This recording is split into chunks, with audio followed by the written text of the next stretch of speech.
Good afternoon, ladies and gentlemen. How are you? Why, Laura.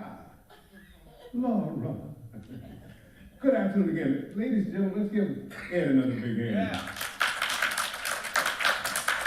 You know, oftentimes I'm asked, what kind of music do I perform? Not we. I do grown folks' music. Let the children have their music and we have ours. So sit back and relax, and I do hope you enjoy my presentation this evening. Try to think that love's not around me. Still, it's uncomfortably near. My old heart ain't a-gaining no ground because my angel eyes ain't here. Angel eyes that old devil sent, they grow unbearably bright. Need I say that my love's misspent with angel eyes tonight? So drink up, all you people.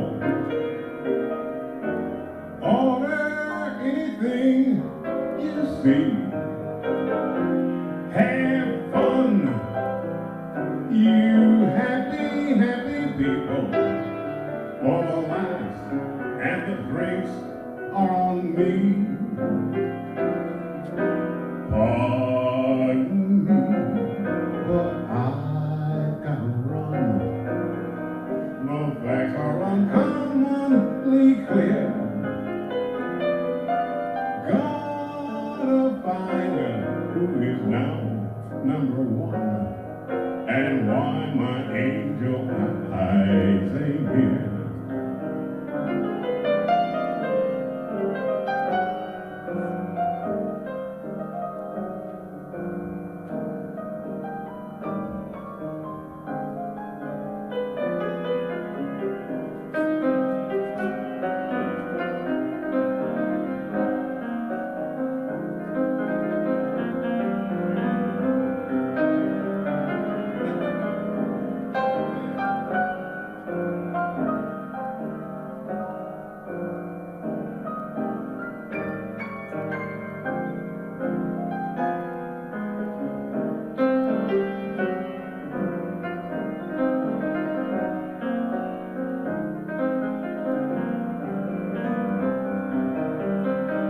So crank up all you people.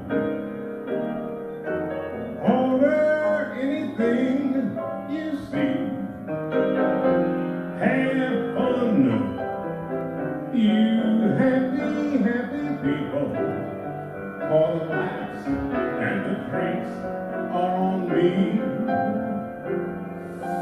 Pardon me, but I've got to run. The facts are uncommonly clear. Gonna find you who is now #1, and why my angel eyes ain't here.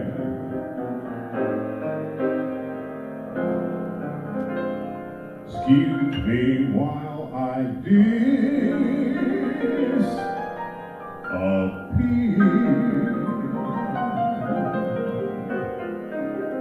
Matt Dennis's Angel Eyes. Thank you, thank you. This next song, now this guy sitting right here in the front, Dwight Dinan, his wife Laura, and my buddy there, Spencer. What's up, Spencer? Anyway, I was doing this song for years and years and years, and I was saying I could write a preface. And Dwight played the guitar, and we worked together. And he taught me a lot over the years that we spent time together. He said, Roland, I just want to tell you something. The word is not preface, it's preface. I said, oh, thank you. And I've been saying it for years before God and man. All right, let's get it, baby. I could write a book. Bing, bing, bing, bing, bing, bing.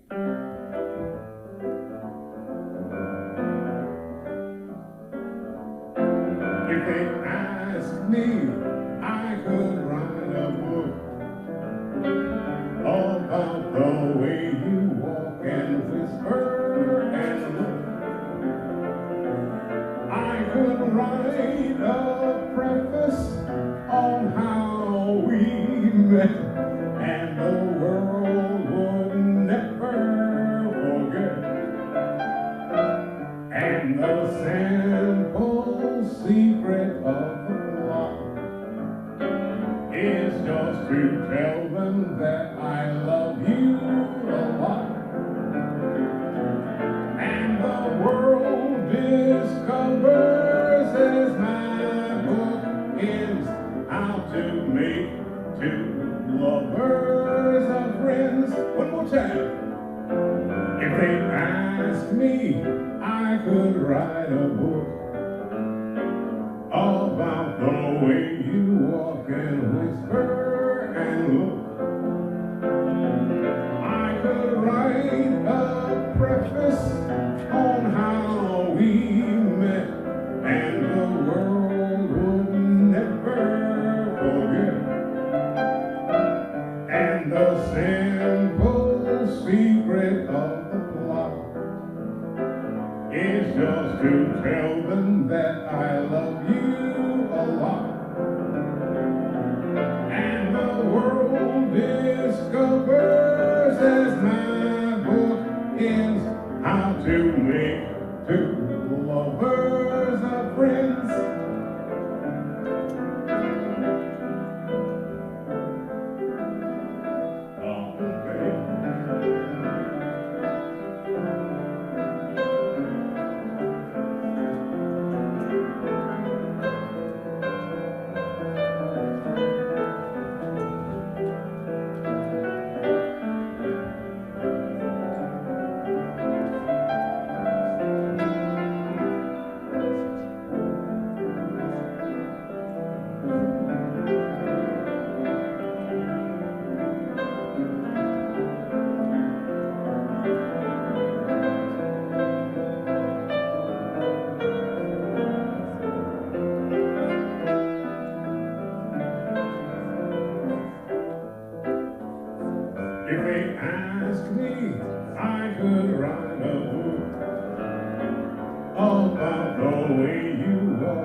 just to tell them that I love you a lot. And the world discovers as my book ends how to make two lovers, make two lovers, make two lovers of friends.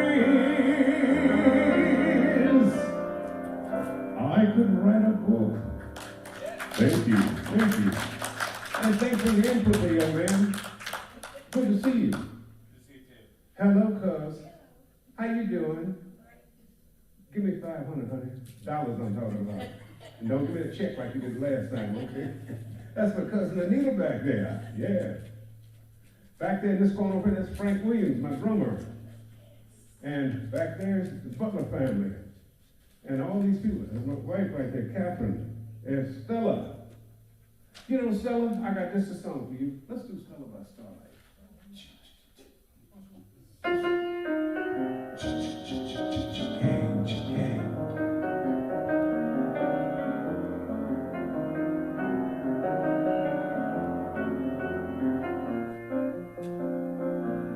The song a robin sings through years of endless springs, the murmur of a brook at eventide that nestles by a nook where two lovers find a great symphonic theme.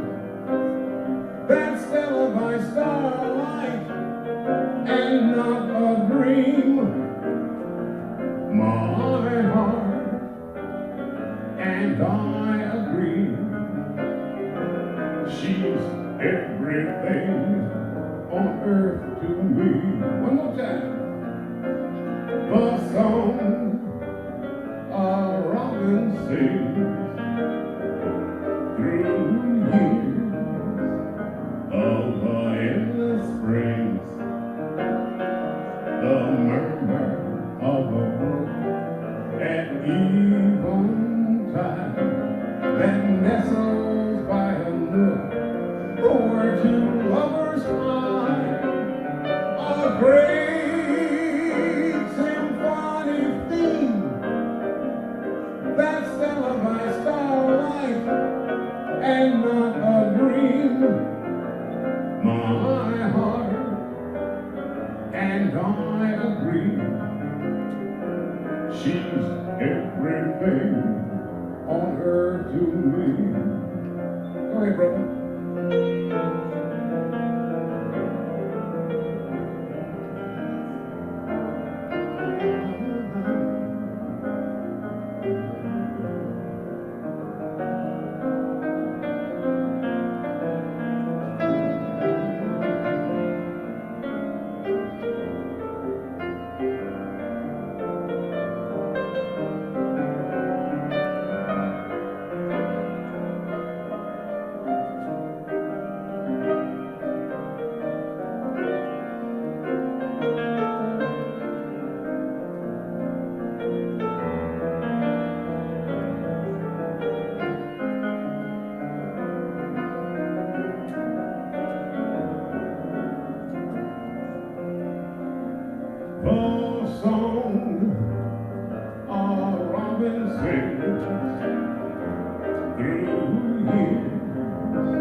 She's everything on earth. to me.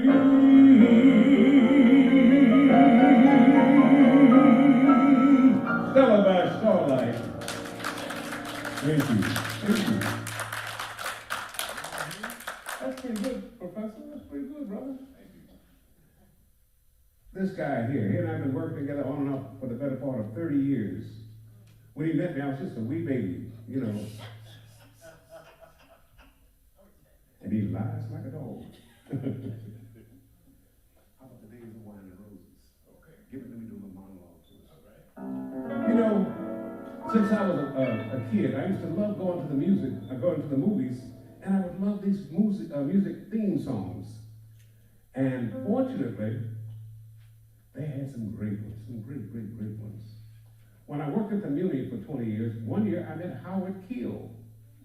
Oh, I sat and talked with Howard Keel. His hair was snow white, but he still was that handsome guy that I saw on the screen over the years. Oh, and the stories that he told me. Well, anyway, I want to do a song from the Academy Award-winning motion picture that goes something like this.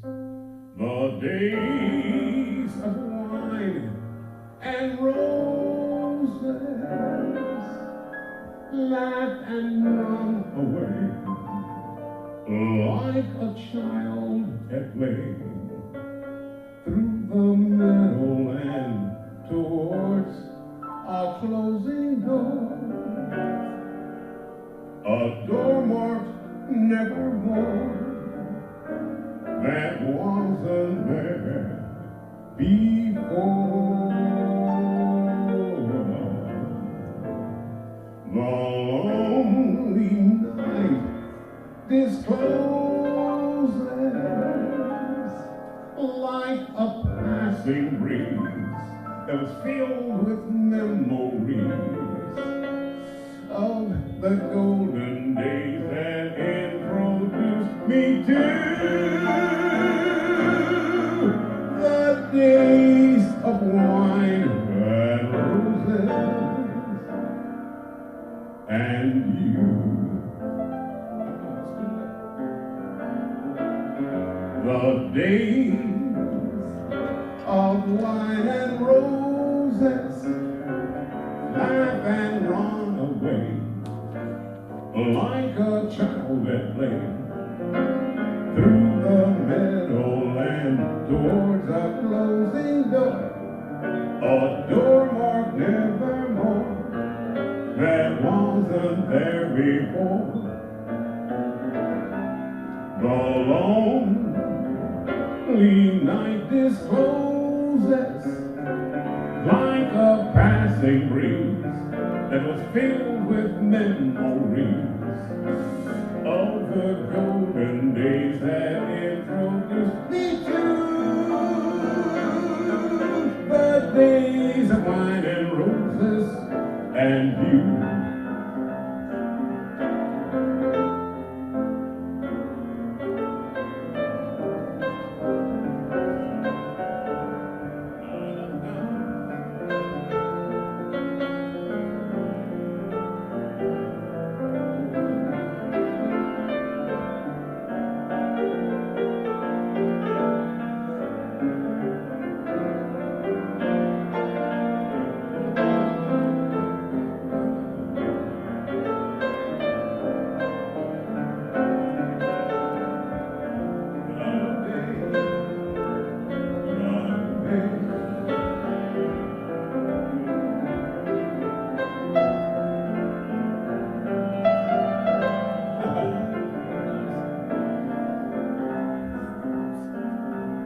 The days of wine and roses, laugh and run away, like a child at play, through the meadowland towards a closing door, a door marked nevermore, that wasn't there before.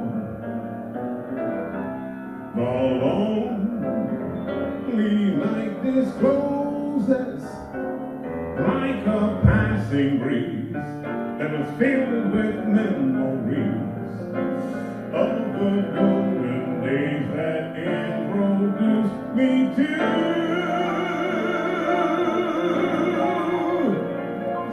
days of wine and roses, the days of wine and roses, the days of wine and roses, and you. From the Academy Award-winning motion picture Days of Wine and Roses. Thank you. Thank you. Yeah. Hey, Ed. Yeah. You know any music, man? You want to play something? Sure. He knows a song or two, so I'll let him play something. Okay.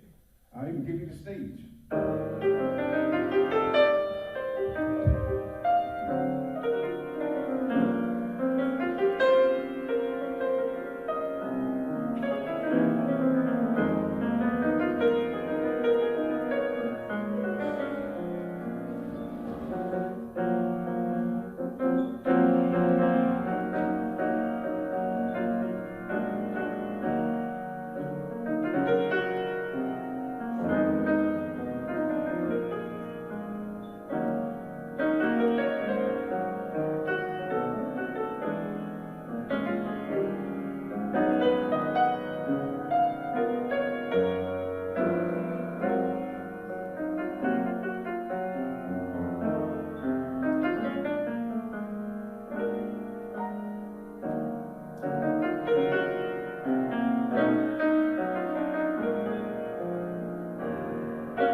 Great one. Ed taught music over at East St. Louis High for 25 years? 29. 29? Yeah. Okay, 29 years. And some of the people went on to took it on as a profession too. Let's just don't go to strangers. Build your dreams to the sky above, but when you need someone to love, don't go to strangers, darling, come to me.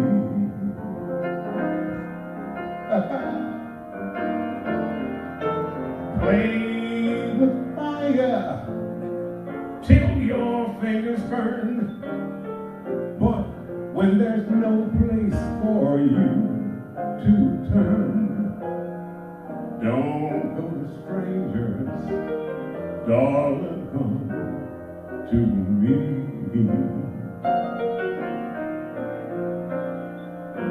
For when you hear a call to follow your heart, you'll follow your heart, I know. I've been through it all, for I'm an old hand. I'll understand if you go, so make your mark for your friends to see. But when you need more than company, don't go to strangers, darling, come to me.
You'll follow your heart, I know. I've been through it all, for I'm an old hand. I'll understand if you go, so make your mark for your friends to see. But when you need more than company, don't go to strangers, darling, come to me.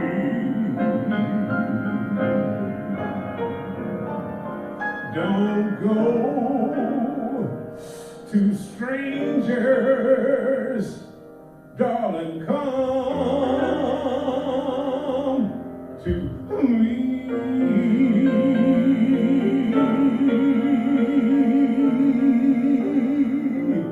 Don't go to strangers, darling, come to daddy.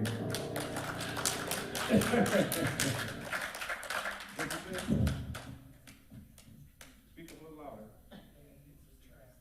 You want what? How much money? This woman wants to give us some money to take her home with me, but look, hey, I don't roll like that. Hey, I got a woman, you know. She's got me already out working 3 jobs and stealing in my spare time, so I ain't got time for that. No, this is Catherine, that's my lady down there. Let's do I Remember April.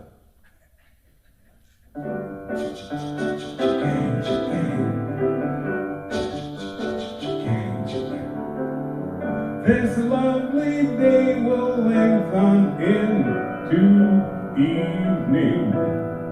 We'll say goodbye to all we've ever had. Alone, where we have walked together, I'll remember April and be glad. I'll be content. You loved me once in April. Your lips were warm, and love and spring were new. I'm not afraid of autumn and her sorrow, but I'll remember April and you.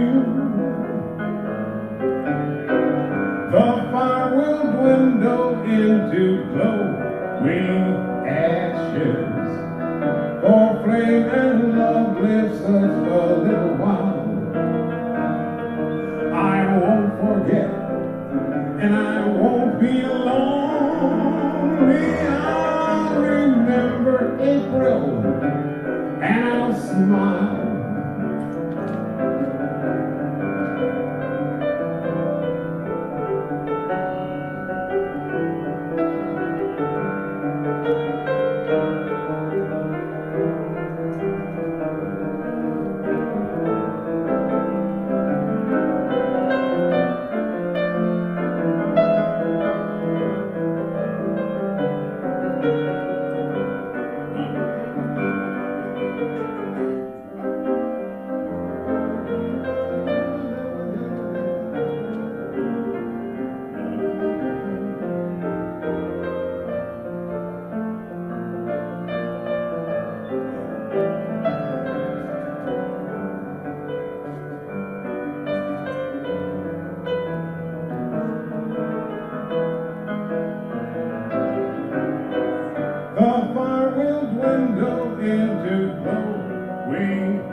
hand.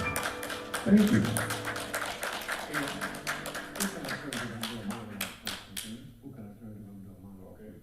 Some years ago, when I first went to Hollywood, and I decided I wanted to try to throw my hat in the ring and become an actor, I went and auditioned for a play called The Roar of Grease Paint and the Smell of the Crowd. Now, when I lived in Northern California, as I was driving on Highway 101, I looked off to the right over there, and I could see this theater marquee over there, The Roar of Grease Paint, the Smell of the Crowd. I said, what a catchy title that is. So when I moved to LA, after I got my apartment and everything and got kind of settled in, I saw they were auditioning for this very play, The Roar of Grease Paint and the Smell of the Crowd. So what did I do? I went to audition for it, and I told them I worked on that play up north. Now, the gentleman that owned this theater called the Ebony Showcase, do any of you remember Amos and Andy, that show years ago? Well, he played Lightning in that show, you know, the dim-witted Lightning. But he was altogether a different person in real life, very businesslike. So I'm sitting up there talking to him and another white gentleman sitting next to him, and they started asking me questions. I couldn't answer any of them. And finally, Nick Stewart, who owned the theater, said, Bob, stop lying. The gentleman sitting next to me, he's the one that directed that play up there. I could have crawled underneath the table. But guess what? I got the part. All right. Am I a blessed dude or what? But anyway, here's a song from that show, and it's called Who Can I Turn To? And I listen to somebody sing this song every night. I said, boy, I would love to do that. And it goes something like this. Who can I turn to when nobody needs me? My heart wants to know, and so I must go where destiny leads me. With no star to guide me, and no one beside me, I'll go on my way, and after the day, the darkness will hide me, and maybe tomorrow, I'll find what I'm after. I'll throw off my sorrow, beg still or borrow my share of laughter. With you, I can learn to. With you on a new day. But who can I turn to if you turn away? Who can I turn to when nobody needs me? My heart wants to know, and so I must go where destiny leads me. With no star to guide me, and no one beside me, I'll go on my way, and after the day, the darkness will hide me. And maybe tomorrow, I'll find what I'm after. I'll throw off my sorrow, beg still or borrow my share of laughter. With you I can learn to, with you on a new day. But who can I turn to if you turn away?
when nobody needs me.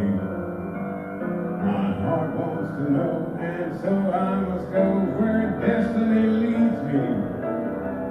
With no star to guide me, and no one beside me, I'll go on my way, and after the day, the darkness will hide me.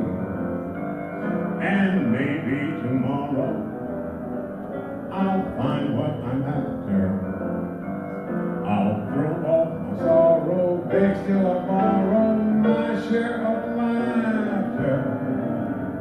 With you, I could learn to. With you on a new day. But who can I turn to if you turn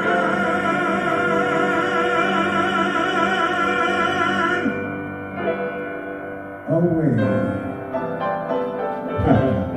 Yeah, got that for you, kid. Thank you. Oh yeah. Remember that? Whew. You gonna do more? Yeah. Oh, that's what you want to hear? Hey, yeah, we wanna hear Okay. more.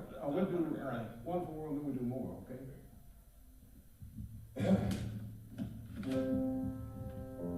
I see trees of green, red roses too. I see them bloom for you and for me. And I think to myself, what a wonderful world, what a wonderful world. I see skies of blue and clouds of white, the bright blessed day, the dark sacred night. And I think to myself, what a wonderful world.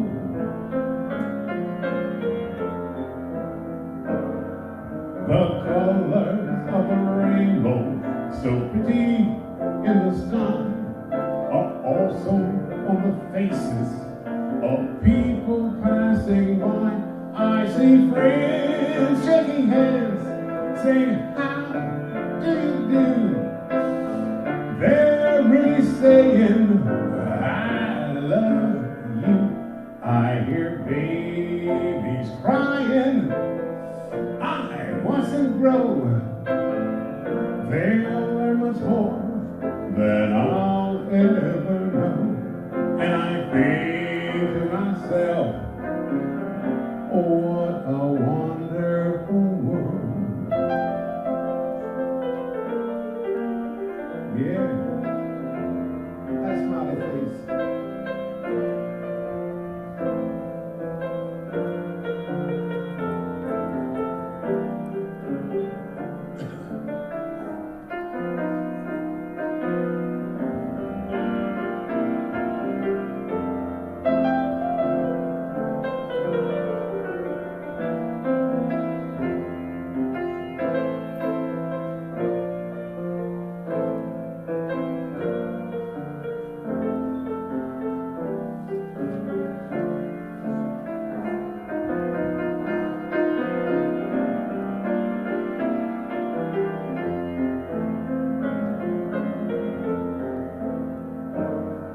The colors of the rainbow, so pretty in the sky, are also on the faces of people passing by.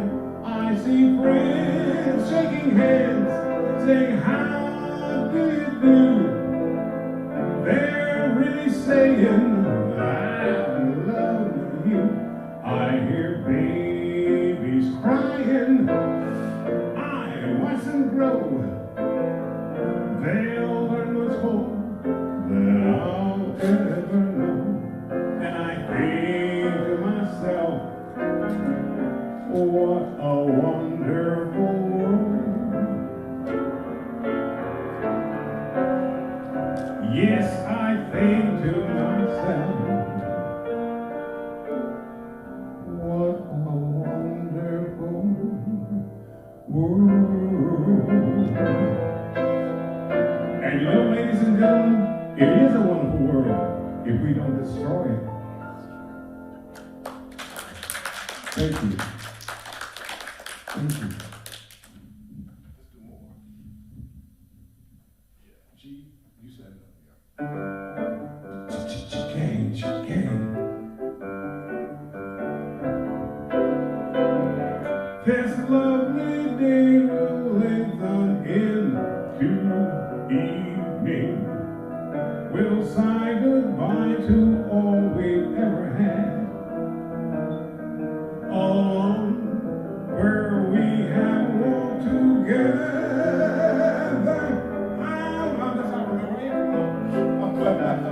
That's a different song. Sorry about that. Let's try it again. This love the world has known. This is the love I give to you. Alone. More than the simple words I try to say. I only live to love you more each day, more than you'll ever know. My arms long to hold you, so my life will be in your keeping, laughing, sleeping, awaking, sleeping, longer than always is a long time, but far beyond forever you be mine. I know I've never lived before, and my heart is very, very sure no one else could love you more. One more time. More than the greatest love the world has known. This is a love I give to you alone. More than the simple words I try to say. I only live to love you more each day, more than you'll ever know. My arms long to hold you, so my life will be in your keeping, waking, sleeping, laughing, weeping, longer than always is a long time, but far beyond forever you be mine. I know I've never lived before, and my heart is very, very sure no one else could love you more.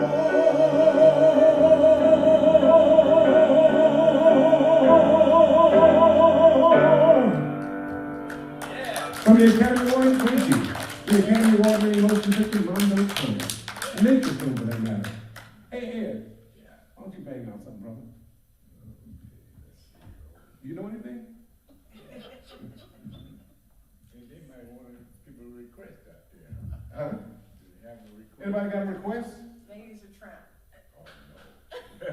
That'll teach you, darn you. See, darn you. That'll teach you. Unless you want to see. I know it. You know it? What key? She gets too hungry for dinner. Hey, I know what key that is. My G.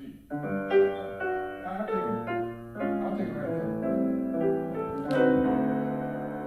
She gets too hungry for dinner at 8. She likes the theater, but she never comes too late. Won't ever bother with people she hates. That's why the lady is a tramp. She don't like crap games with barons and herds. Won't go to Harlem in Herman and Hertz. Won't dish the night with the rest of the girls. That's why the lady is a tramp.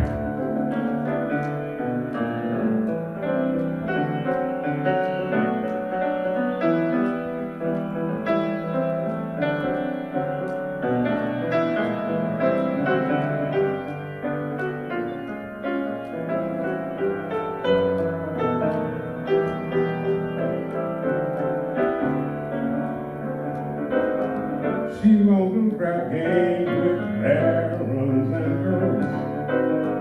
Won't go to Harlem in ermine and pearls. Won't dish the dirt with the rest of the girls. That's why the lady is a tramp.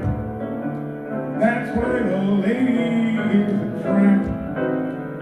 That's why the lady is a tramp. Yeah. That'll teach you, darn you. Go ahead, play whatever you want to play, baby.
Well, ladies and gentlemen, here's the plan for the day. In addition to us doing our music selections, what I was going to do was show some excerpts from my film career. I've acted in 38 motion pictures, about 18 national commercials. I performed at the Muni for 20 consecutive years. Hey, Joe, where are you? Joe? He's back here. Oh, there he be. Ladies and gentlemen, I want you to meet this marvelous young man right here. Come here, Joe. I'm gonna say here. Say hi to the people, would you? Sure. And I'll tell them to know account you are. Hello, everybody. How are you? Have you met Big Baby here? All right. Let me get you movie queued up for a bit. Okay, baby. This guy here, when I called him on the phone, told him who I was and what I would like to do, he told me, let's not talk about it on the phone. Come on in, show me yours and I'll show you mine. And we worked to put this together. We hope to have a bigger turnout, but we have no control over it. You know, they spent $1,000 promoting it. And I passed out flyers calling people, you know. And, but so far, have you enjoyed our show? Well, what we want to do now is show some excerpts from some of my film work. And then I'll make some comments on my own. And then what I want you to do, put your thinking cap on. Because if you have any questions you'd like to ask me about my film career, about, you know, anything, what you thought of our show in general, okay? It's something we could have done better. Maybe you could raise my salary or something like that, you know? I decided to drop that on you, Joe.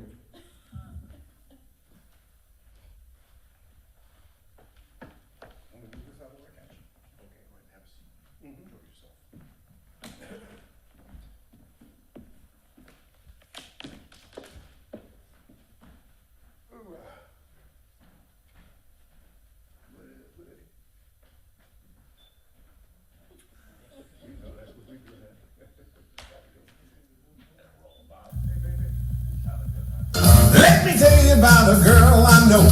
Lifelong performer Roland Bob Harris knows how to entertain. And I tell her that I'm all alone. He's been singing catchy tunes for years, but it wasn't until elementary school in St. Louis when he caught the acting bug. Well, I did a few plays, and right then I was smitten. In the late 60s, he moved to Hollywood and landed a Standard Oil commercial on his first audition. I made over $6,000 off of that commercial. At the time, I was stone broke, so I knew I had found my profession. Since then, he's done 18 national commercials, been on television shows like Bonanza and Night Stalker, and acted in motion pictures, including the two-time Academy Award-winning film, Ray. Ray is in the studio playing the piano. I said, now he sounds like Nat King Cole. Man, nobody wants another Nat King Cole. I say, man, you sound like Charles Brown. It's just like Charles Brown. You left me. So Ahmed goes out and talks to him about a song he wrote called The Mess Around. And Ray starts playing The Mess Around. That became one of Ray's first big hits. Even with this small part in the film, through the years, he's made over $45,000 from it. Every time they show it on television or in foreign countries, DVD sales, I get paid for it. Harris made a small cameo in Big Mama's House 2, starring Martin Lawrence. The first movie he worked on was a Z-budget Western, where he met an onlooker who called himself Charlie Manson. About a year or so later, after the Tate LaBianca murders, I see this little hippie on TV, and I go, wait a minute, I know that guy. I met him, Then he starred with football hero turned actor Jim Brown in The Slams. On this one here, my name is the third one in the credits. Jim Brown, Judy Pace, and then yours truly, Roland Bob Harris. Even with 38 motion pictures under his belt, he still can't believe his luck. When I go out for the audition process and I get a call and they said, by the way, they want you to do this film, I'm always going, say what? Me? Great.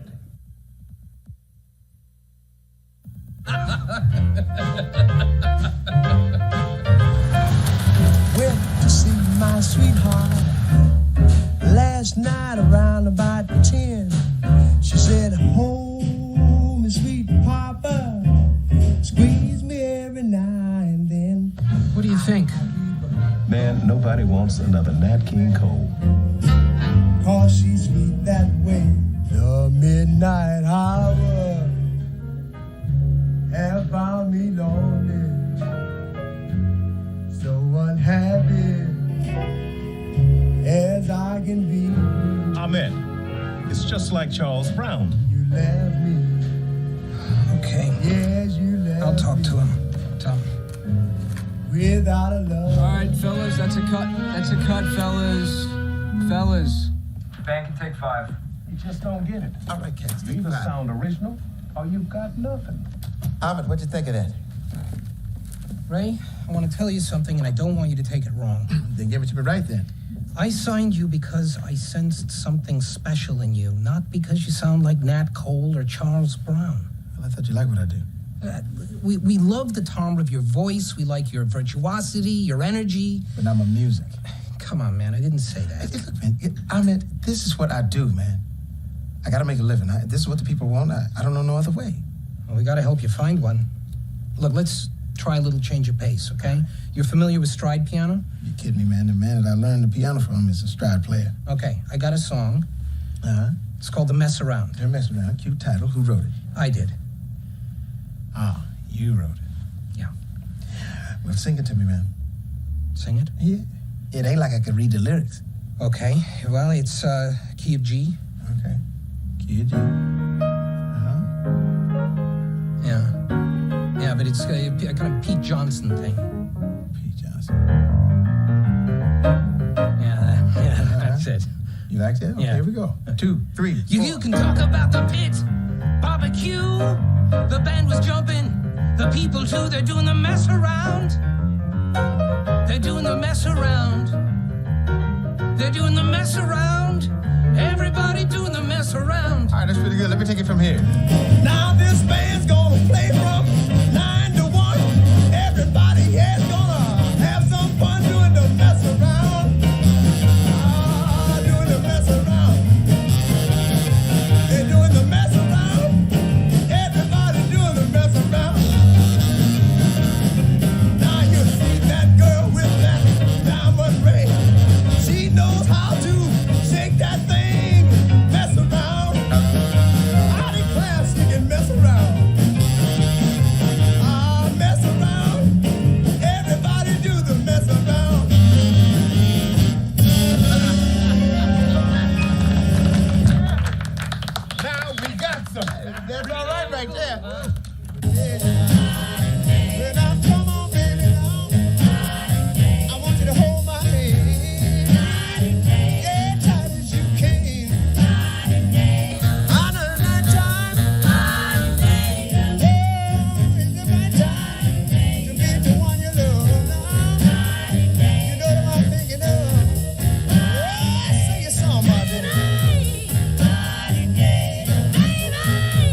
got that junkie itch. He's totally hooked. Yeah, but listen to that sound. He's brilliant. You can never trust a junkie, man. What do you want me to do? Listen to him, man. I said, baby,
Dealer has 17.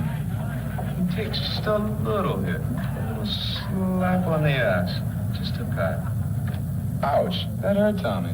Banker pays, don't you, Daddy?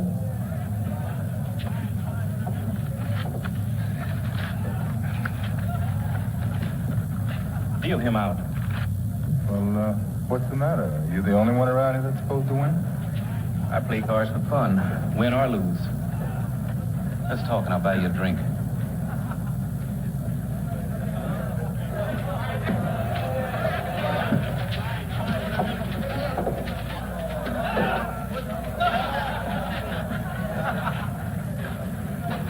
Two from my box.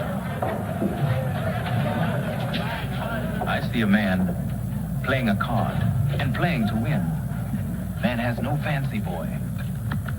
Man, he don't drink or smoke the dream pipe. Man don't bet on our feathered friends. The man I'm talking about has a life sentence on this island of ours. I say to myself, now, what for this man save his money? For his old age? Well, that's the old story of the ant and the grasshopper. Never heard it. The man I'm talking about, only one thing interests him. Escape. The hell it does. No man ever escaped from Devil's Island. Few have tried. They brought them all back and buried them up on the hill. Nobody's gonna ever escape from Devil's Island. The sharks, the sea, the jungle, they see you dead first. Tono LeBron? Now he's too smart for such crap. I've made my home at Devil's Island. We're the sweet creams of the jails of France. We the lion. They the sheep. Look, you collect my overdues for me for a percentage, like for the Belgian in the old days. Hey, what you say? I'll let you know when I'm ready. But you stay away from that punk Jojo and the Arab. They give you bad name. And maybe worse. Man can't be a lion if you don't have the sheep.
Sit down, Hook. Okay, leave him. Doesn't make sense, does it, Hook? Just one night. Now, why would one lone black attack 4 members of a white gang in the yard, even if he knew they were unarmed? And the last time those 4 went out unarmed was when they came out their mother's womb.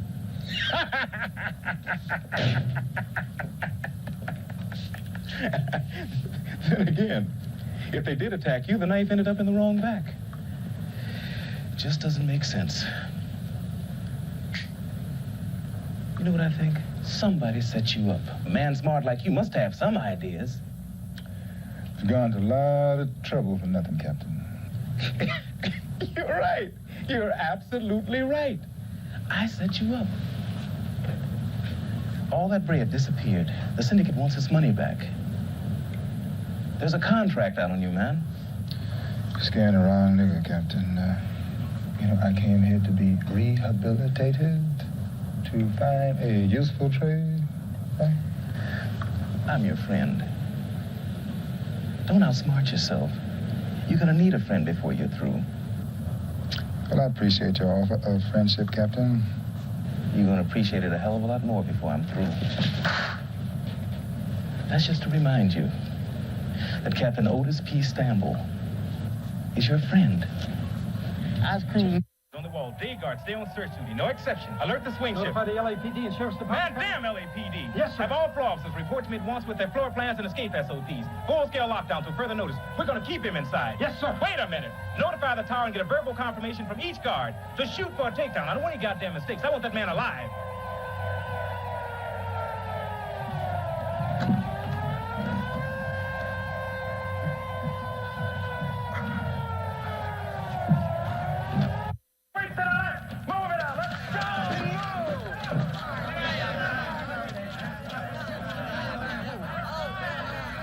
Basic procedures in which to handle a situation like that.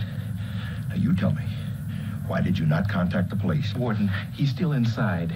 He couldn't have escaped that easily.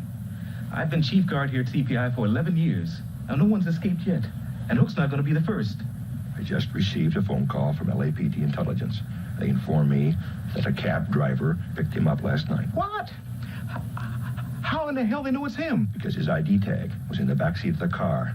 And I look like a goddamn fool. We've got a man out. We do not even have a goddamn bulletin out on that man. Warden. Shut up! There is no exception. Yes. There is no excuse. Yes. Are you listening to me? That whole thing with Hook, that just got out of hand. Yes. I will not spend another goddamn dime on your bad judgment. Yes, sir. Warden, listen to me, please. Hook's still inside. Now, you listen very carefully to me. This will not happen ever again. Yes, sir. The prison will get back to normal right goddamn now. Right, sir. Yes, sir. Do you understand? Yes, sir. I hope to sweet bleeding Jesus you Yes, sir. understand me. I will have your ass. Get out of my office. Yes, now. sir. Yes, sir. Move. Yes, sir. Yes, sir. Get out. Yes, sir. 3 minutes to lockup. All prisoners proceed to their cells. All prisoners proceed to their cells. We're going to start the night count, Cap. What's the matter with him? The warden took a big piece off his ass. He just got the rag on. All guards, proceed with your night count. All guards proceed with night count.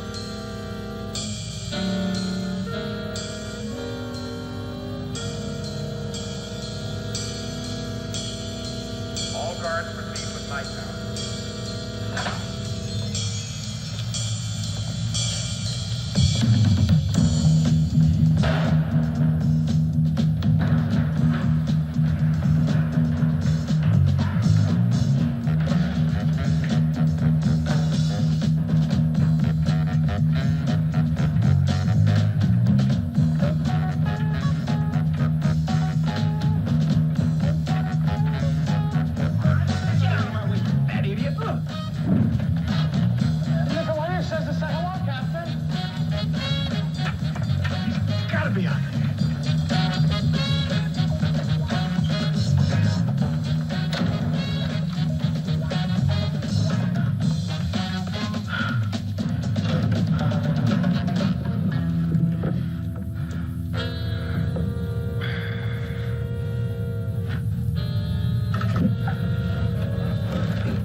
The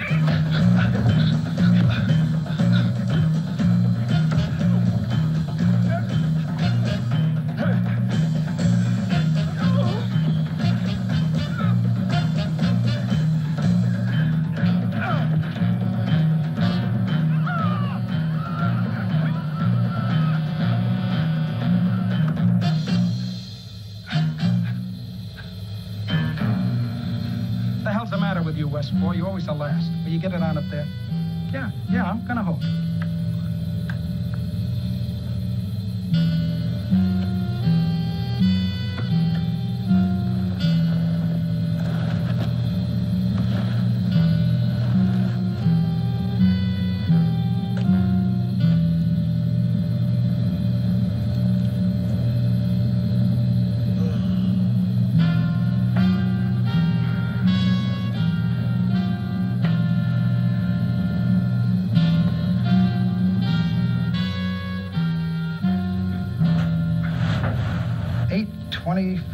Yeah, that's it.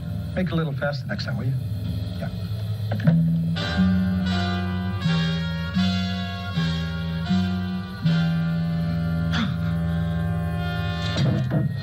Night count is complete. Night guards proceed to your post.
Rehabilitation.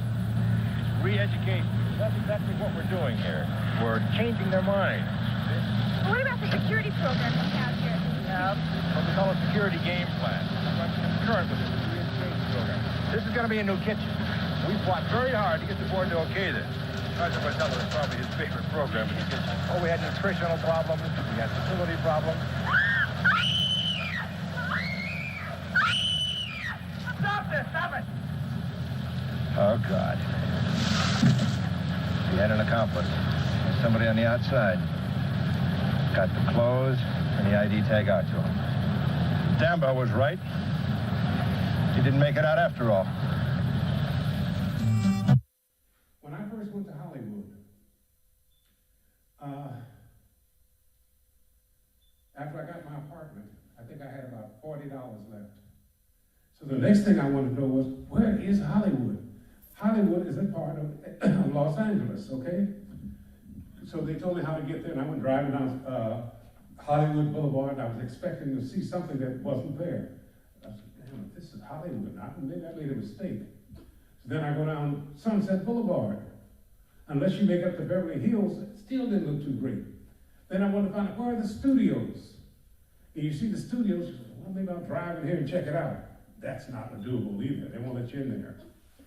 But anyway, I finally decided, now if I'm gonna stay here in Hollywood, I better get myself some way to sustain myself. So I got a part-time job, and while working there, I met a guy named Charles Napier. He was also a Hollywood hopeful. Charlie Napier had a scar right here on his face. But this guy was one of those charming individuals you'd ever meet in life, okay? And he and I used to run around together every day. And we made a pact that the first one of us that had any luck to get into the business, we would do what we could to assist the other one. It so happened, from my first agent on my first audition, I got a Standard Oil commercial, okay? And it was called the Winter Circle game. When you went in and bought gas at a Standard Oil station, they give you this little card to scratch off. and 1 out of 1,000,000 might make $1. And so what I did, I got this commercial, and they told me, but now you got to go join the Screen Actors Guild. Now this is what everybody comes to Hollywood wants to do, is get that SAG card. That's the Actors Union. Screen Actors Guild, that SAG card, and your union card. So that's great. So I go to the Screen Actors Guild and tell them who I am and what I was there for. They said, okay, that'll be $1,200. $1,200? So you kidding? I haven't got 12 cents, you know. So anyway, I started going around, putting the bag on everybody, lend me some money. Give me a little in case you let me have. And this went on for almost, I'd say 3 or 4 days. Now I'm depressed. So finally, Chuck woke me up, my friend Chuck Napier woke me up one morning, said, hey, Bob, come and take a ride with me.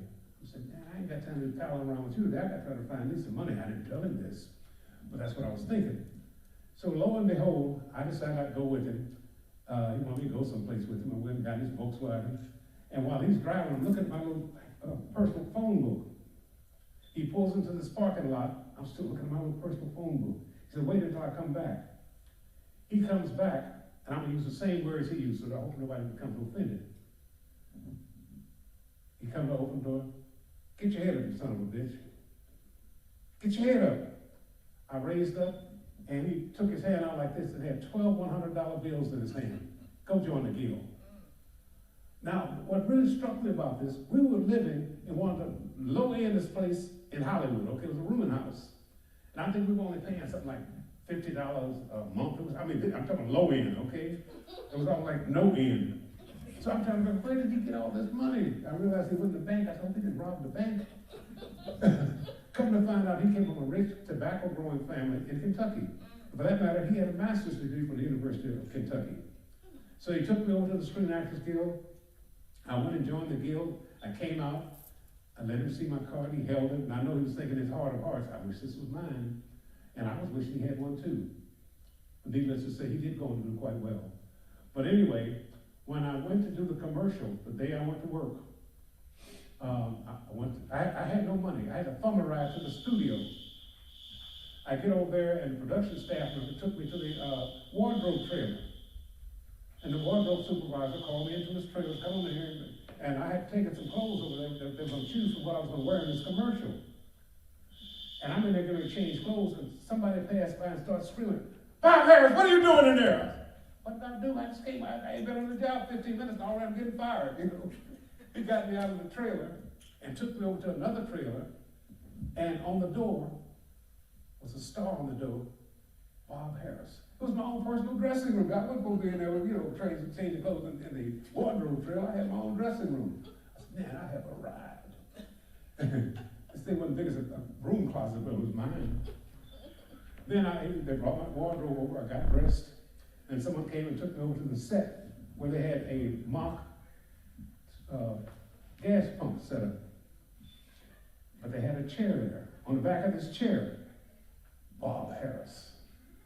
I'm like, come on now, what else are they gonna do for the big guy? So they finally asked me to get up on the stage, and what I do, I'm a contest winner. I take my card, scratch it off, and I'm a contest winner. I win some money.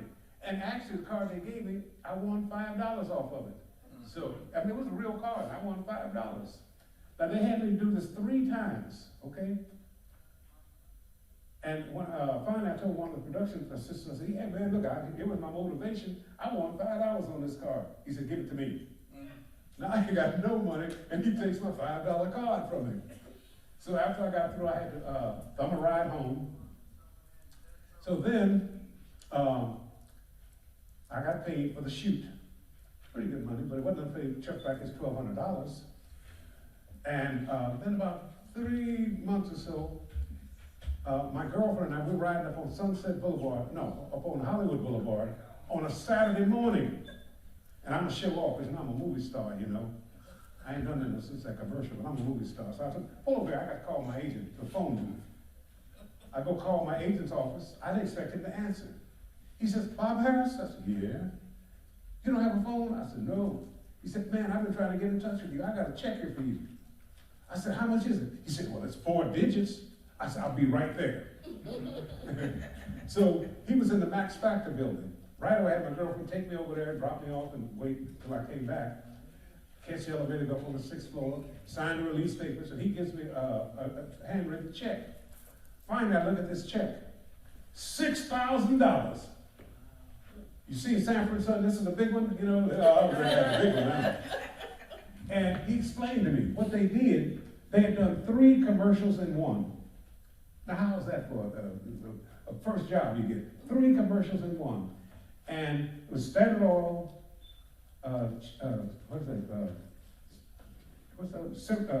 Chevron, Chevron East and West. I said, ain't that something? He said, man, I've been trying to get it. I wish I had known it. I wish I had known it. You've seen me long before now, brother. So I went, had her drop, gave her some money, had her drop me off at this used car dealer, bought me a little Chevrolet Corvair, which I found later was a death trap. No, it was a dangerous car. I almost got killed on it on the freeway. And I went and picked up Chuck, took him to dinner and everything, and we wined and dined and had a good time. I gave him his money back, it's $1,200. And he said, Bob, you know, are you sure you can give me this right now? I said, maybe I should just give him 600 of it. I said, no, I know this ain't gonna never happen no time soon. So I paid him off. But here's another story about me and Charles Napier. Charles Napier got a job on a Z budget. When I say Z, I mean a no budget. Western movie called The Hanging of Jake Ellis. Yeah, they moved the stool on me. Anyway, and so when I first went to Hollywood, I learned how to ride horses and became pretty proficient at it.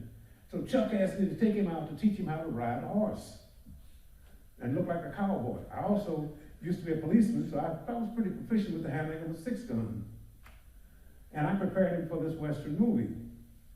And he gave me a 6-shooter as a present, okay? So he asked me to go with him out to this place called the Spawn Ranch, where we're gonna test some horses. To make sure you can't just fire a gun off any horse's back, all right? And we go out there, and when we get to the Spawn Ranch, we notice a bunch of hippies living there, a rundown place, okay, where they used to shoot old Western movies. So we go saddle up a couple of horses and ride up a couple more. We take them down the trail. We get down the trail. Chuck takes his gun out, starts firing it. I reach for my gun. My gun ain't there. The threads on this cheap holster I bought had broken. I didn't want to tell Chuck I lost his gun he gave me. So I said, I'll be right back. So I went riding back down the trail, and this little hippie stops me. Hey, buddy, I don't want nobody firing guns on him, man. I got my family off of here. As he's talking to me, I'm looking off to him. There's my gun over in the dirt. I get off my horse, I go over to pick up my gun, I'm dusting it off, and I take a blank cartridge out of my gun belt, and I show him, I said, we're firing blanks, brother, we're preparing for a Western movie. And he sort of, he said, oh, okay, but he's transfixed on my gun. Can I see that? I let him hold it, because it's got blanks in it. He gives it back to me and sticks out his hand and said, my name is Charlie. We shook hands. About a year or so later, Sharon Tate, remember Sharon Tate and all those people, when they were murdered? Not just murdered, they were slaughtered. It was 2 nights of carnage, helter skelter. The guy that I just shook hands with was Charles Manson. Oh yeah, Charles Manson. But I've had quite a run in the motion picture industry. Speaking of which, about this show, Jamiee Foxx, I don't know if all of you know this, but Jamie's been extremely ill. But he hasn't been given out much information about his illness. And I'm thinking maybe, he's not going to live much longer. I said, I hope we don't have to make this into a memorial service for him. But instead, Jim Brown died. Now, Jim Brown and I spent a lot of time together, okay? When we did that movie, I Escaped from Devil's Island, we spent a lot of time together. And we shot that down in Acapulco, Mexico. The production company put me in a hotel right there where the cliff divers died, all right? I'm living large. I'm only supposed to be there for a week, though. My week's gone, going into the second week. Nobody said nothing. The producer, Gene Coleman, is coming through my lobby one day with some of his cronies. And I walk up, hey, Gene, how you doing? Bob Harris, what are you doing here? I said, I'm waiting to go to work. You haven't gone to work? I was been home a long time ago. So he takes me and says, but now that you'll be at work tomorrow, so they even cut out some of my scenes to get me out of there because I'm steady pulling down the long money and just being there. And now, when we did that movie, you notice both these movies, Jim Brown's escaping from prison? You notice that? I never even thought about this until right before I started working on this project here, putting these films together. But on my way home, the night when we filmed that film when Jim and I were fighting, and I was so dirty from all that wrestling in the dirt that he and I were doing, I didn't bother to change clothes or take a shower. Well, there was no place to do it anyway. I'm driving home in my Lincoln Town car, you know, happy as a lark. All at once, I get stopped by LAPD because I had a tail light out. I get out of my car, and right away they see this penal institution uniform I got on. They draw down on me. Go! What's going on? Where you escaped? No, I ain't escaped. No, I ain't no escaped. It took me about, and they started calling backup, you know. All of once you got all kind of red lights around me, sirens and stuff. I'm like, whoa. I had to go in my car gingerly and show them the script. I said, man, I'm working on a prison movie, and I just did not change clothes when we finished the scene there. Yeah, likely story. But anyway, they finally let me go. And I was shaking like I had St. Vitus dance, you know. But I've had quite a run in the industry. I performed at the Millie for 20 consecutive years. Now, that was a bit of happenstance. I had a lady friend who always read the Post-Dispatch every day. And this particular morning, she was reading the paper, and she said, Roland, guess what? What? They're having auditions for the Millie. So, well, why don't you go audition? Okay. I went and auditioned, and I was accepted. I was shocked because I really didn't care one way or the other. But it turned out to be a 20-year run for me there at the Muni. From that, you know, I went and auditioned, sang, and I did a song. I'll do it for you later on. Hater, okay, later on. And when I got through my song, the executive producer there, Roland, what show was that song from? What song? The one you just got to sing? I don't know. I didn't know it was from the show. But anyway, I was chosen to work on Bye Bye Birdie with 9-time Tony Award with a Tommy Tune, and worked on that show for 2 weeks. The second year, I did Kiss Me Kate, starring Joel Higgins, starred the television show Silver Spoons. And for the next 18 years, I did what was called the Band Fest. I sang for an hour and a half before the show started. My good friend Dwight here, he worked with me one year. Ed worked with me out there. That was fun. We'd perform for an hour and a half before the show started. Now let me ask you something. Put your thinking cap on. Do any of you have any comments you want to make, or any statements, any questions you'd like to ask? Feel free to, you're among friends. Because if you don't like that question, I got a hitman. Raise your hand if you got something you want to say. Feel free. Stand up, Dwight. Speak, my friend. I want to know. No, I ain't telling you nothing, man. You know I would still want to know. Okay. What your favorite role was. And you know something? I would have bet $1,000 against a penny. That's usually the question that everybody asks me. Thank you. It was a low-budget movie I did called The Student Teachers. Low budget. But it was also a blessing in disguise because the director, Jonathan Kaplan, liked my work so much that we ended up doing 5 movies after that one together. It was a very low-budget movie. And you know who was in this low-budget movie? Chuck Norris. Now, if you go on the internet and look up Student Teachers, you'll see starring Chuck Norris. But guess how long his scene was? Yeah, he was just a little, I mean, if you didn't know that was Chuck Norris, you wouldn't have known it, okay? But now when you look up Student Teachers starring Chuck Norris. But no, that's Student Teachers. And the reason I like that film, because Jonathan Kaplan was a fledgling director at that time. And one thing I like about working with some of those directors at that time, he had wisdom not to try to tell me how to be black. Yeah, you know, it's hell when director, yeah, now look, I'm gonna tell you what I want you to do because I've been black a long time, you know. You have? Okay. But no, Jonathan would say, hey, now, what I want you to do, I'll tell you, how do you want to do this? That's what Jonathan would talk to you. And he also directed the slams that you saw there, you know. He was one hell of a nice guy to work with.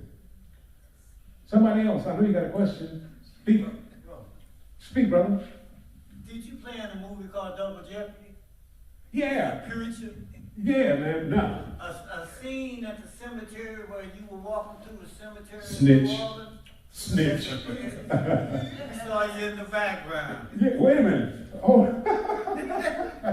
Wait a minute. Now, he mentioned Double Jeopardy, okay? Now, I lived in New Orleans with a vicious woman, Katrina, put me out. Now, I don't want her to get the big hit because she ain't the only woman that ever put me out. But the movie that he mentioned, Double Jeopardy, now actually I had a scene where I preached a sermon over the gravesite, but that was cut out of the movie. Yeah. And you see me only marching with the funeral band as the funeral procession is coming in. That's all. But you see my name in the credits as the preacher. But I'll tell you what, I should start a contest. Find the preacher. But you know, another film I did called Stiletto. I took a girl to the theater with me. Well, you know, I got to show off a bit. Yeah, honey, just here. Let's eat some popcorn, drink some soda. No, I didn't come. What happened? I was completely cut out of this movie called Stiletto. Yeah, but you know, see, a lot of people complain down in New Orleans, so they spent a lot of money on that movie, Double Jeopardy. They spent a lot of money down in New Orleans making that movie. And working with Tommy Lee Jones, Ashley Judd, and all those people, it was quite an experience. And I worked with Pam Grier and Bernie Casey on a movie called Hitman. I did, and one other thing too, I always got killed and never got the girl. I was going to complain about that, but every time I went cha-ching, I said, okay, I'll accept that. But also I did Truck Turner with Isaac Hayes. He was one hell of a nice guy to work with. I remember we had some scenes together. He said, hey man, look here, you know, you're the actor. How do you want to do this? Well, I'll tell you, since I'm the movie star and everything, so Isaac Hayes now, you know. Yeah, but he was a cool guy, real nice guy. And interesting thing, I mentioned Pam Grier. When I did Hitman with her and Bernie Casey, when we had our rap party, that's after we finished shooting and everything, we all get together and have a party like, and we were all signing each other's autographs and embracing everybody. When I finished Truck Turner, we had a rap party, and she showed up. And she came in, by now she's doing more movies and become more prominent, and she's got two white guys on her arms, you know. And Pam, how you doing? I walked up there and embraced her. She got so stiff, I thought she was going to break her back, you know. Said, oh, boy, you really have become a star, ain't you? But some of the nice people I've worked with some nice people. Nichelle Nichols, remember Star Trek? Lieutenant, if I'm saying it right. She was a sweetie pie. I worked with her on Truck Turner. The young lady there in Ray, what's her name? Regina King. She was just such a sweetie pie. But I've also worked with some devils, boy, I'll tell you. Anybody else got any questions? Feel free. Who are some of those devils you were working with? I'm sorry, what did you say? Right here. Oh. I said, well, who were some of those devils you were working with? Oh, I'll tell you one. Good question. You're pretty smart, aren't you? Anyway, I'll tell you one. Years ago, I did a television show called Marcus Welby, MD. Oh my. Yeah. And we broke for lunch. And this little black kid, maybe he's about 10, 11 years old. They got this big sign up on the studio, the door where we're shooting, and with Marcus Welby, MD on it. They opened up the door and started out to go to lunch, and this kid stopped me. Excuse me, sir, is Marcus Welby in there? I said, yeah. He said, come here, I'll show him to you. I walked in there, and Robert Young was standing talking to a couple of people, and this little boy just walked up and said, Marcus. Marcus Welby. You know what he said? How the hell that kid get in here? Broke my heart. Father knows best. Marcus Welby, MD, broke my heart. But you know, some of them really devils, man. And you know, I'll tell you the ones that get me. The ones who act so cocky when they're going up, and how meek they can be when they come down. But see, I was smarter than that. Isaac, you ever known me to get the big head about being in movies? A lot of times people don't even know it unless somebody else tells them. You know, yeah, that's me. Can't you see that? I've done movies. I was in a bar one day here at St. Louis, and the barmaid said, movie star. And she said, yeah, he's a movie star. I take that tongue in cheek, but some guy said, who gives a damn? If he's such a movie star, why is he there with us? Yeah, the brother actually said that. So she went on the phone and pulled me up on the internet and showed me, yeah, this is him right here. That's him? Is that really him? Brother, hey, brother man, how you doing? Yeah, homie. Well, anyway, ladies and gentlemen, we're going to do a few more music selections for you. But I really appreciate it. Even though it's a small crowd, we don't need a big crowd to have a good time, do we?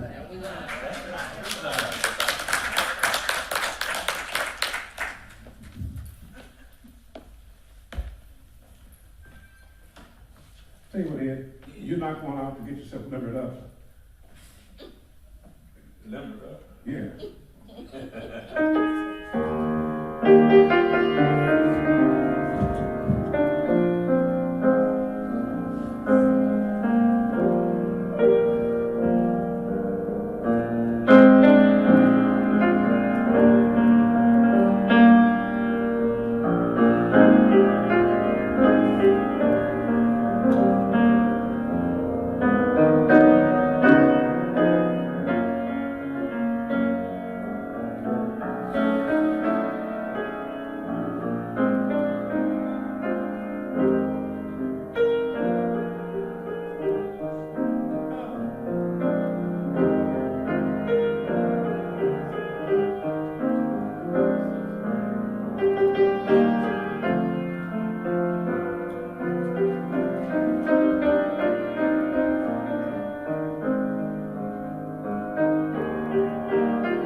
Professor Ed Nicholson, ladies and gentlemen.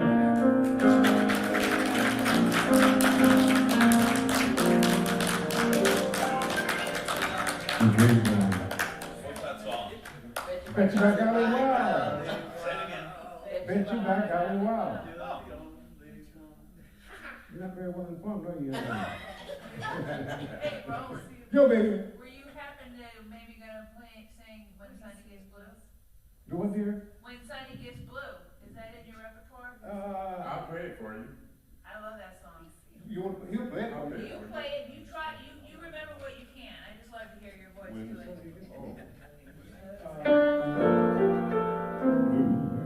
Her eyes grow gray and cloudy, where they go spell hurry, love, hurry here and kiss away lonely tear. When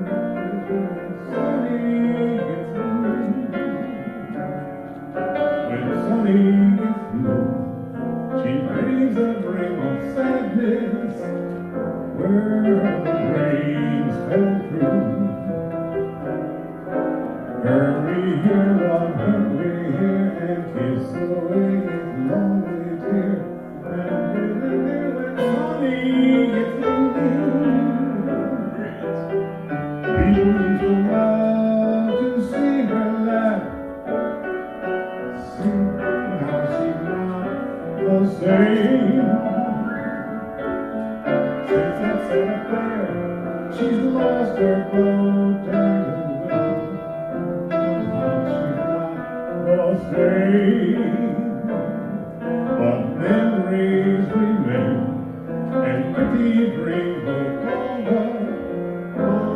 But I found you again. Hurry here, love, hurry here, and kiss the way he's lonely too. And her new and sunny is blue.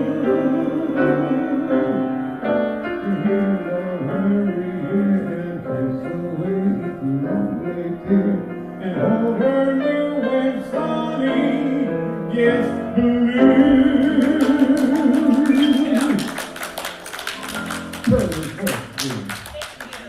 You're more than welcome, darling. Let's do Send Me Someone to Love. Send Me Someone to Love. Okay. Heaven, please send all mankind understanding and peace of mind. But if it's not asking too much, send me someone alone, someone to show the world how to get along. Peace will enter when hate is gone. But if it's not asking too much, please send me someone to love. I wait nights and I ponder the world's problems, and my answer is always the same. Unless men put an end to their damnable sins, hate will have the whole world in flames. What a shame. Just because I'm in misery, I don't beg for nobody's sympathy. But if it's not asking too much, please send me someone to love.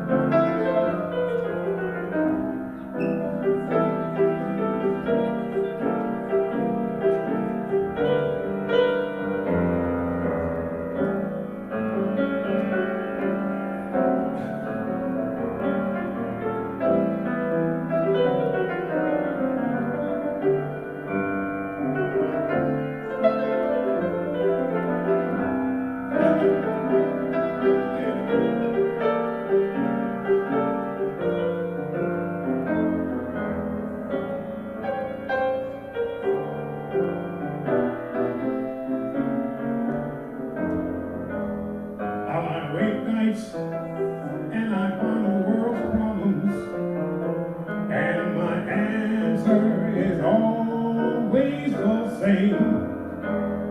Unless men put an end to their damnable sins, hate will pour the whole world in flames. What a shame. Just because I'm in misery,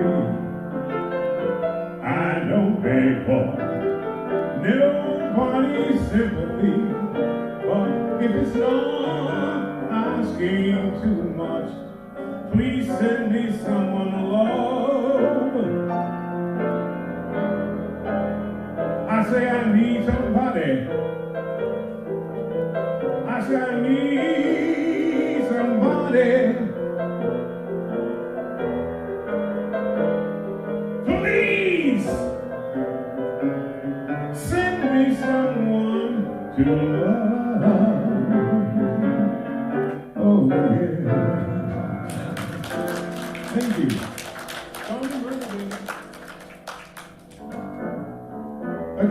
thank you for coming out this afternoon. Yeah, hey, that's my house party.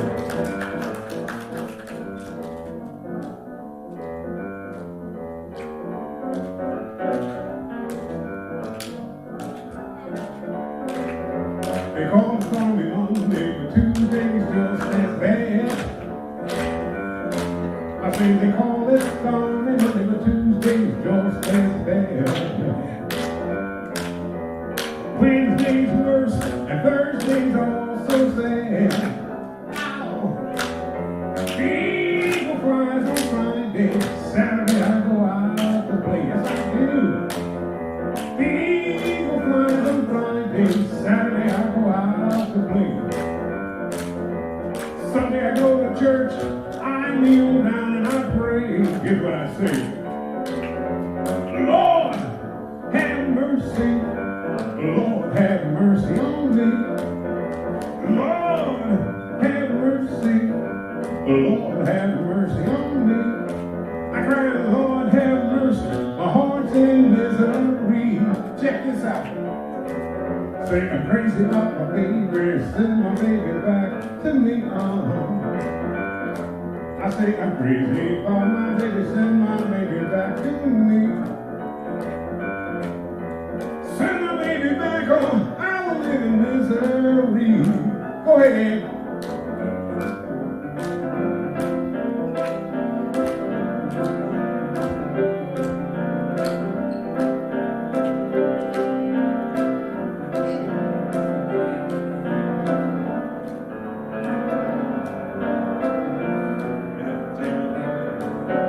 They call it stormy Monday, but Tuesday's just as bad. I say they call it stormy Monday, but Tuesday's just as bad. Wednesday's worse, and Thursday's also sad. The eagle flies on Friday, Saturday I go out to play. Yes, I do. The eagle flies on Friday, Saturday I go out to play. Sunday I go to church, I kneel down and I pray. Hear what I say. Lord, have mercy. Lord, have mercy on me. Lord, have mercy. Lord, have mercy on me. Oh, Lord, have mercy. My heart's in misery. Let's take it on home. Crazy about my baby. Send my baby back to me. I say I'm crazy about my baby, send my baby back to me. Send my baby back home, I will live in misery. Starting Monday. Thank you. You know,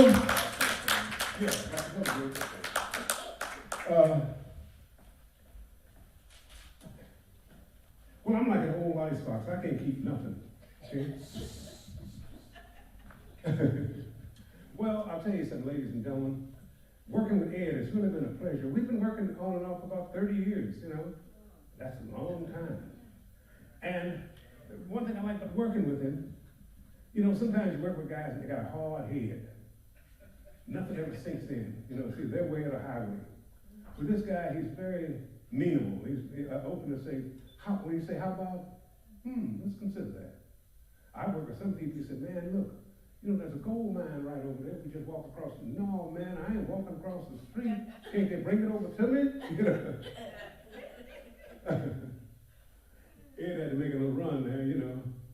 And, but in a few seconds, I want to do a song that's really, really one of my all-time favorites. Check this out. True story.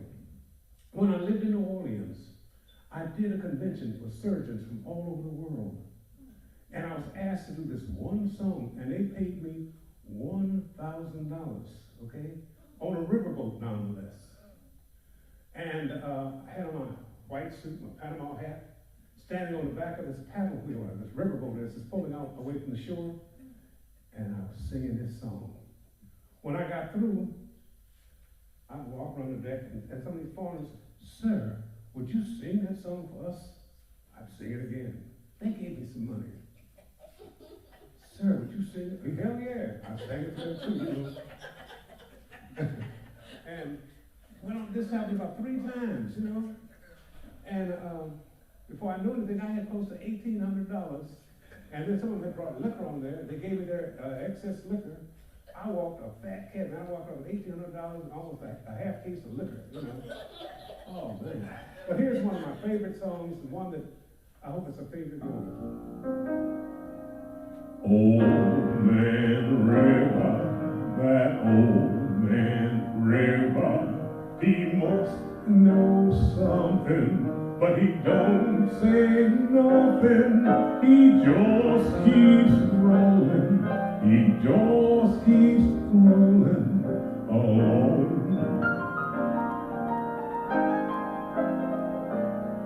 He don't plant taters. He don't plant cotton, and them that plant them are soon forgotten. But old man River, he just keeps rolling along.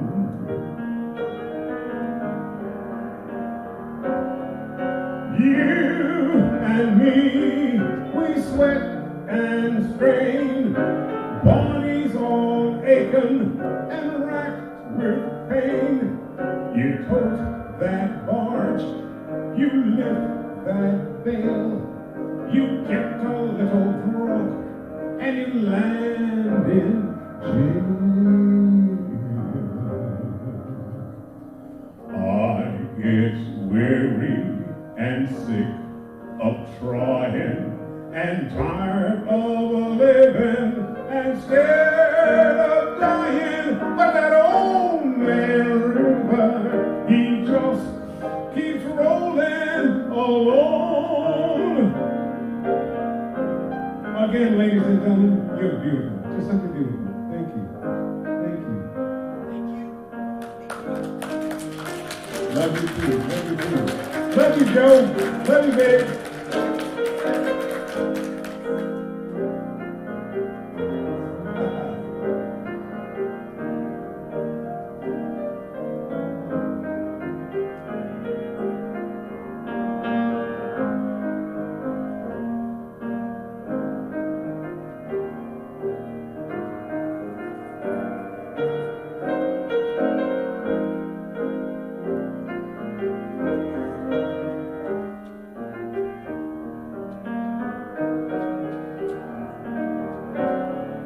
You and me, we sweat and strain, bodies all aching and racked with pain. You tote that barge, you lift that bale, you get a little drunk, and you land in jail. I get weary and sick of trying, and tired of living, but scared of dying. But that old man River, he just keeps rolling along.